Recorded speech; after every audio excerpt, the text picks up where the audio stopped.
Service in State College, Pennsylvania has issued a severe thunderstorm warning for western Adams County in south central Pennsylvania, southwestern Cumberland County in south central Pennsylvania, Franklin County in south central Pennsylvania, southeastern Fulton County in south central Pennsylvania until 6 o'clock p.m. At 5:18 p.m., National Weather Service Doppler radar indicated a severe thunderstorm. The storm was near Pectonville, moving northeast at 60 miles per hour. This storm is capable of producing damaging winds in excess of 60 miles per hour.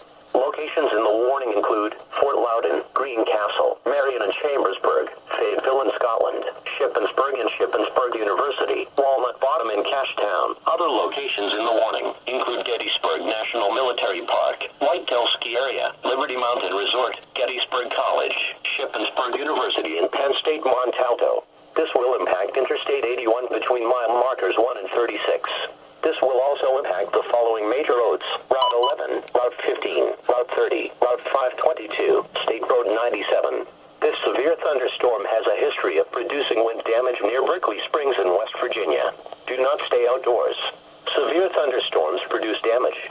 Move inside a permanent building now to be safe from strong wind gusts. Please report hail, strong winds or wind damage to the National Weather Service and State College through Twitter or Facebook.